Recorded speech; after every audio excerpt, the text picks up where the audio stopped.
주님께서 여러분과 함께 마테오가 전한 거룩한 복음입니다. 영광 받으소서. 그때 예수님께서 제자들에게 말씀하셨다. 너희는 거짓 예언자들을 조심하여라. 그들은 양의 옷차림을 하고 너희에게 오지만 속은 개걸든 이리들이다. 너희는 그들이 맺은 열매를 보고 그들을 알아볼 수 있다. 가시나무에서 어떻게 포도를 거두어 드리고 엉겅퀴에서 어떻게 무화과를 거두어 드리겠느냐. 이와 같이 좋은 나무는 모두 좋은 열매를 맺고 나쁜 나무는 나쁜 열매를 맺는다. 좋은 나무가 나쁜 열매를 맺을 수 없고 나쁜 나무가 좋은 열매를 맺을 수 없다. 좋은 열매를 맺지 않는 나무는 모두 잘려 불에 던져진다. 그러므로 너희는 그들이 맺은 열매를 보고 그들을 알아볼 수 있다. 주님의 말씀입니다.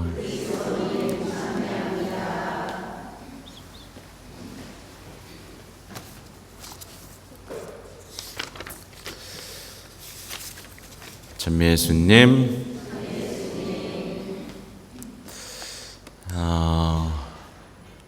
성당에 아이의 목소리가 울려 퍼지고 있습니다.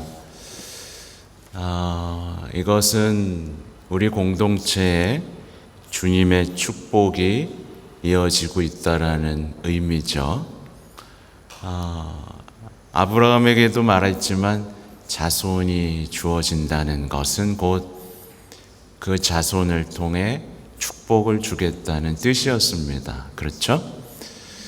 그래서 우리가 그동안 가져왔던 자세와 태도에 대해서 돌아볼 필요가 있어요.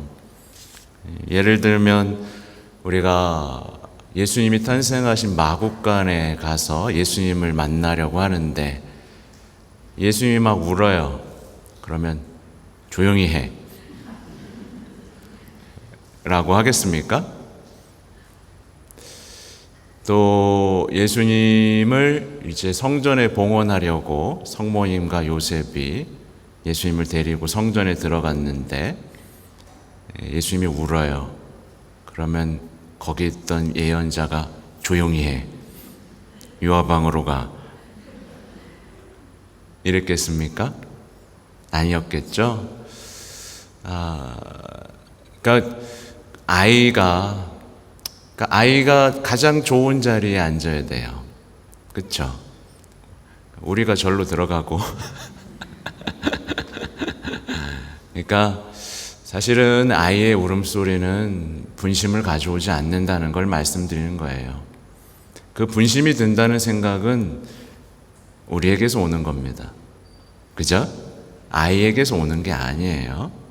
그걸 잊으시면 안 됩니다. 아무튼 오늘 창세기의 말씀, 이 아브라함과 정말 아름다운 얘기입니다. 하나의 그림처럼 떠오르는 오늘의 얘기들. 그러니까 주님께서는 두려워하지 마라. 나는 너의 방패다. 라는 말씀을 해주세요. 놀랍게도 우리는 주님은 나의 방패시다 라는 고백에 익숙하지만 우리가 주님은 나의 방패시다라고 하기 이전에 이미 주님은 나는 너의 방패다 라고 말씀하셨습니다. 놀랍지 않으세요? 네, 주님이 먼저 하신 거예요. 주님이 먼저 선택하셨고 주님이 먼저 약속하셨고 주님이 먼저 계약하셨고 주님이 먼저 사랑하셨고 주님이 먼저 구원하셨고 주님이 먼저 방패라고 말씀하신 겁니다. 그리고 매우 큰 상을 받을 것이다 라고 말씀을 하십니다. 그리고는 아브라함을 어떻게 하세요? 밖으로 데리고 나가십니다. 참 하느님의 부성이 드러나는 장면이에요. 마치 사랑하는 아들에게 다가가는 것처럼 밖으로 데리고 나가십니다. 그리고 하늘을 보라 그래요. 하늘을 봐라. 저 별들을 봐라. 따뜻한 아버지의 이미지가 떠오르죠? 네, 손잡고 하늘을 보며 약속을 하시는 거예요. 아브라함이 살던 시대 사람들은 하늘을 관찰하는 것에 익숙했습니다. 별자리를 보고 삶의 방향을 찾는 것에 익숙했죠. 근데 하나님께서는 그 익숙했던 시선을 완전히 바꿔놓으십니다. 이제 아브라함은 하늘을 보면서 뭘 떠올리죠? 이제 하나님의 약속을 떠올리게 되는 거죠. 네. 우리는 이렇게 보면서 나는 무슨 자리인데 자기 별자리와 운명을 점치지만 이제 그런 것들이 아무 상관이 없고 하나님께서 나에게 약속하신 것들을 떠올리게 만듭니다. 그러니까 주님께서는 우리가 바라봤던 모든 익숙했던 시선을 깨시고 이제 모든 것 안에서 하나님과의 관계 안에서 바라볼 수 있는 시선을 선물해 주시는 거죠. 그래서 하나님과 관계가 형성된 사람은 세상을 보는 시선이 다릅니다. 하나님과의 관계가 형성 안 된 사람은 이것을 보고 저것을 보면서 비판적인 생각을 하면 자기의 생각을 얘기하지만 하나님과 애틋한 관계가 된 사람, 인격적으로 만난 사람은 모든 것 안에서 하나님의 약속, 창조주의 손길을 발견하게 되는 거죠. 그리고 주님께서는 아브라함이 아버지가 될 것이다 라는 소식을 전해줍니다. 그러니까 아름답잖아요. 아버지로서 아브라함을 따뜻하게 사랑했던 하나님께서 너도 아빠가 될 거야 라는 말씀을 해주시죠. 그리고 아브라함은 그것을 어때요? 믿습니다. 그리고 믿음으로 의로워졌다. 그러니까 믿음의 아버지가 됩니다. 그래서 아브라함은 이제부터 뭘 써요? 믿음의 역사를 씁니다. 여러분 믿음의 역사 쓰고 있어요? 여러분의 삶은 믿음의 역사입니까? 신앙의 역사입니까? 축복의 역사예요? 약속의 역사입니까? 계약이 이루어지는 역사입니까? 이게 없으면 여러분은 믿음이 아직 시작된 게 아닌 거예요. 맞죠? 네, 여러분을 선택하셨고 계약하셨는데 내 삶에 믿음의 역사가 아직 시작되지 않아서 그냥 치열한 생존의 역사만 시작되고 있어요. 그럼 믿음이 시작된 게 아닌 거죠. 그렇죠? 우리는 기억하고 있어요. 아브라함의 하느님, 이삭의 하느님, 야곱의 하느님.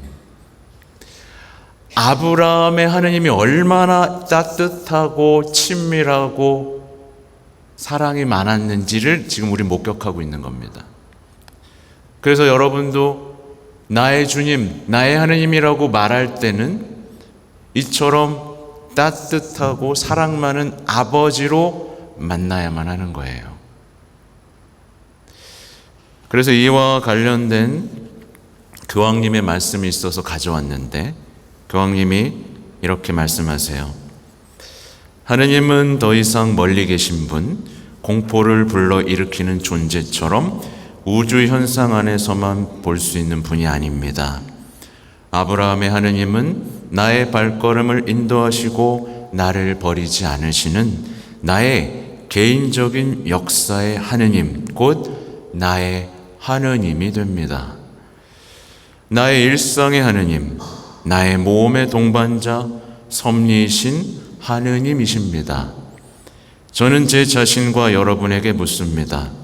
우리는 하나님에 대한 이러한 체험이 있습니까? 나의 하느님, 나와 함께 하시는 하느님, 나의 개인적인 역사의 하느님, 나의 발걸음을 인도하시는 하느님, 나를 버리지 않으시는 하느님, 나의 일상의 하느님이십니까? 우리는 이러한 체험이 있습니까?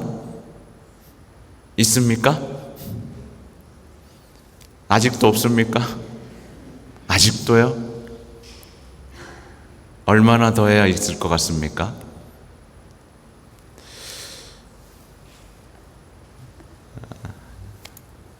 주님께서는 아브라함에게 정말 아버지로서 생명을 줬죠. 방패가 되어줬죠. 그를 지켜주죠. 아버지가 되게 하십니다. 그래서 아브라함은 아버지로 성장하는 거예요. 그래서 보세요. 한 노인이 쩔쩔매면서 이 송아지 잡고 암염소 잡고 하는 모습을 보십시오. 그리고 이제 거기로 몰려드는 벌레 막 쫓는 모습을 보세요. 아버지인 겁니다. 아버지가 되기 위해서 그렇게 애쓰는 모습입니다. 그렇죠? 네. 그래서 한 남자가 여자도 마찬가지겠죠. 한 남자가 건강하게 성장했는지를 보려면 그에게 부성이 있는지를 보면 됩니다. 그가 하느님과의 관계 안에서 충실하면서 생명을 주고 싶어 하는가? 생명을 지키고 싶어 하는가? 후손들에게 방패가 되어주고 싶어 하는가? 이게 바로 한 남자가 아름답게 성장하고 있는가에 대한 척도예요. 요셉이 그걸 보여주죠? 아버지로서 지키는 사람이 방패가 되어주는 수호자로서의 모습을 보여주죠. 근데 오늘날의 남성들은 이것을 갖고 있습니까? 여성들은요, 돈으로 계산합니다. 자녀를 낳으면 몇 억이 든다더라. 내 인생을 빼앗긴다더라. 그러니까 평생 성숙하지 못하고 자기만 알고 비참하게 죽어가는 겁니다. 그러면서 나라 탓하고 자녀를 낳을 수 없다라고 얘기하죠.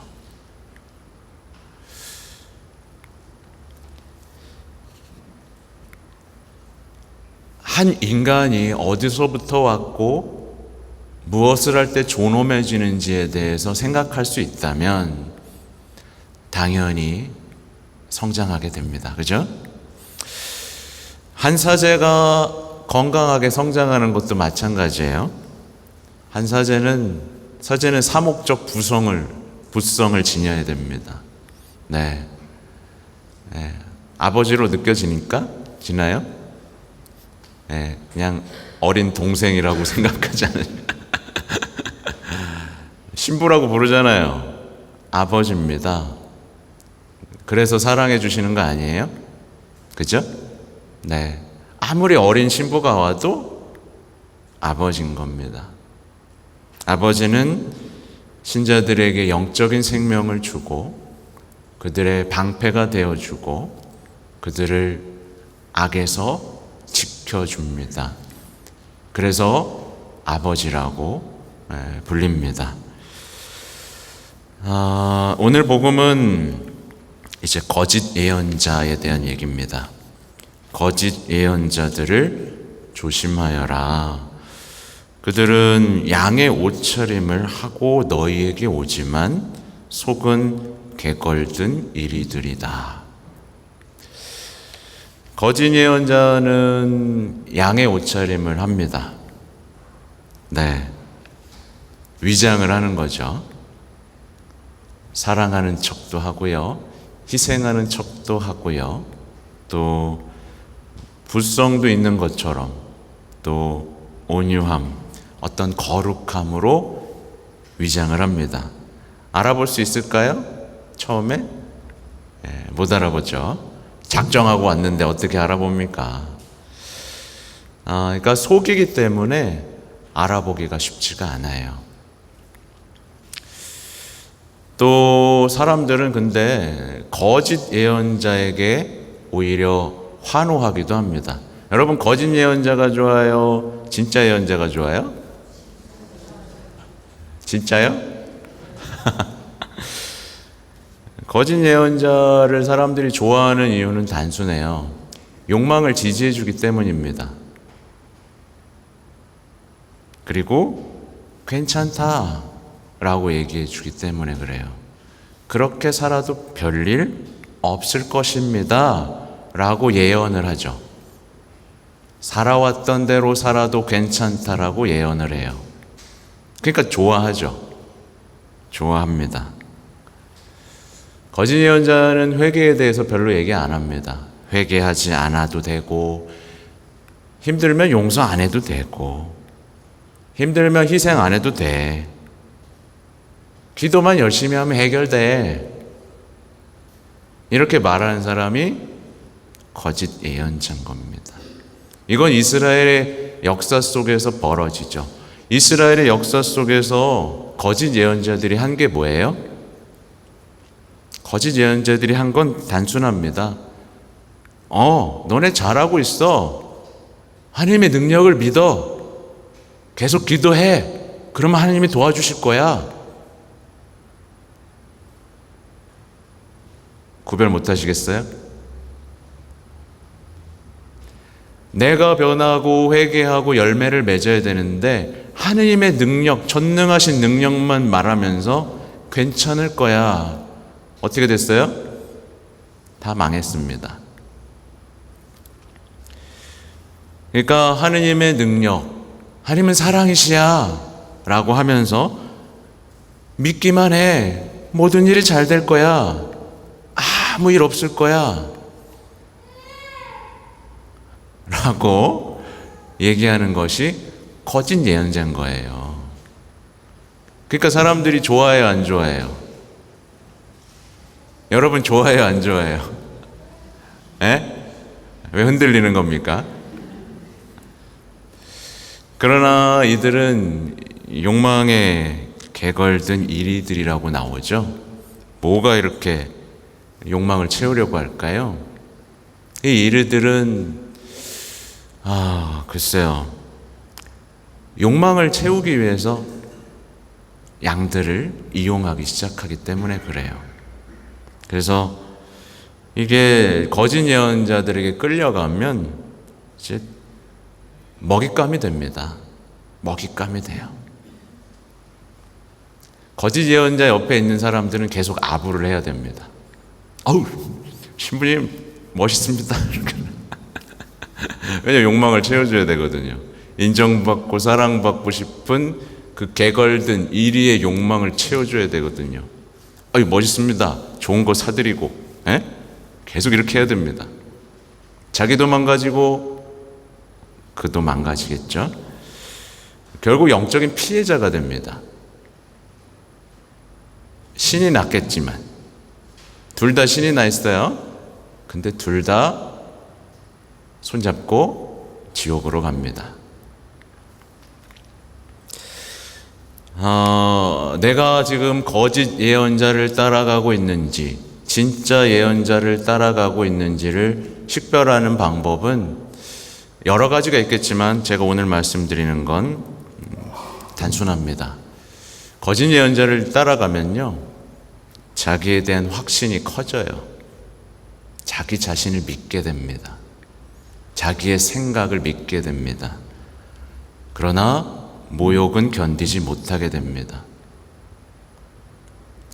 늘 쉽게 상처받게 됩니다. 미워하는 일이 잦아지게 됩니다. 그리고 자기를 사랑하는 길에 들어서게 됩니다.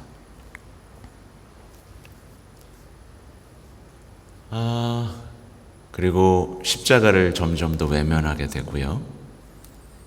하나님에 대한 사랑을 키워가고 하나님에 대한 신뢰를 키워가는 게 아니라 어떤 한 사람에 대한 사랑과 신뢰가 자라나기 시작합니다. 이런 사람들은 정신 차려야 됩니다. 거짓 예언자를 따라가고 있는 것이니까요. 거짓 예언자도 이 구별하는 방법이 열매를 보라고 하는데 사실 이것도 쉽지 않습니다. 거짓 예언자도 겉보기에 좋은 열매를 맺거든요. 대단히 거룩합니다. 좋은 일도 많이 하고요. 근데 사실은 가까이 가면 악취가 납니다. 왜냐하면 자신을 크게 만들고 자신을 바라보게 만들려고 하는 의도가 숨겨져 있는 위선 교만의 열매이기 때문에 그렇죠. 율법학자 바리사이들이 했던 겁니다. 맞죠? 예, 보이는 데서 기도하고 겉을 꾸미는 데는 선수죠. 회칠한 무덤이라고. 그러나 독사의 자식이라고 불리죠. 진짜 예언자는요, 세례자 요한이 아주 표본이죠. 세례자 요한, 작아졌고 겸손했고 사라졌습니다. 자신에 대해서 말하지 않았습니다. 그리고 사람들을 예수님께로 이끌었어요. 보지 마시고 예수님한테 가십시오. 자기 제자들마저도 예수님께 보내버리죠. 그러니까 자기 사람을 만들고 자기 그룹을 만드는 것이 사제에게 얼마나 큰 유혹인지 아시죠? 아무튼 진짜 예언자는 아까 말한 그 부성, 생명을 주고 방패가 되어주고 지켜주는 가운데 하나님의 어린 양이시다. 그분을 따라가라. 너희도 하나님의 어린 양을 닮아라. 이런 얘기들을 해줘야 진짜 예언자입니다.